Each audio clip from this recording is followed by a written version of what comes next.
conventional wisdom would say this fiscal cliff situation would be terrible for the U.S. dollar, but in a weird situation, it's actually positive. As this drags on, you'd expect the dollar to rally. Joining us now is DJFX trader strategist Vince Signorella. Vince, morning. The fiscal cliff is here, and the U.S. economy is in dire straits, and yet this is dollar positive? It's dollar positive. It's Marx Brothers movie, basically. The U.S. is at a fiscal cliff. If we fall off, Europe goes into a fiscal abyss, basically. So when you're comparing we might stand to lose 1.5% of GDP if we just postpone the cliff maybe out to 8 months and work on the so-called grand plan. That takes us down to 0.5% growth. That decline would push Europe into a solid recession, and it would be horrible for other currencies, so therefore the dollar rallies. Everyone goes to a safe haven. It's interesting you mentioned safe havens, and it seems to me that if you look at the safe havens around the world, you have the U.S. dollar, you have the Japanese yen, you may even have, I guess, lately the Aussie and the CAD, if you believe the IMF. These are some pretty ugly safe havens. These are the Britney Spears of baggage when it comes to safe havens. Is there really anything that's a safe haven at this point? Let's hope they're wearing underwear.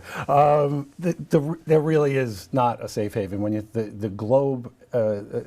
global economies are very, very highly leveraged, and there's been an expansion of credit in the last 10 years around the world, whether it be printing money in the U.S., China real estate market perhaps, the Australian mining industry, just pick one, Spanish housing market. So everyone's borrowed to the hilt. And that money needs to be paid back. And the question is, do you do it slowly and intelligently over maybe a 10-year period? Or do you do it the way everyone seems to want to do it in 5 minutes, which is just going to crater economic growth?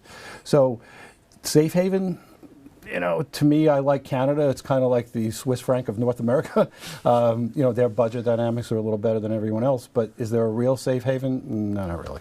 And then what's the worst? I mean, let's say we do go over the fiscal cliff and things are as dire as we think they are, and Europe looks like it may break, and the Middle East gets even worse. I mean, what is the thing that's just going to get annihilated in a rush to that maybe has run up a little bit further than it should? I think the Australian dollar is in a precarious situation. I think if there's a slowdown in global growth in China specifically, that's a well overbought currency.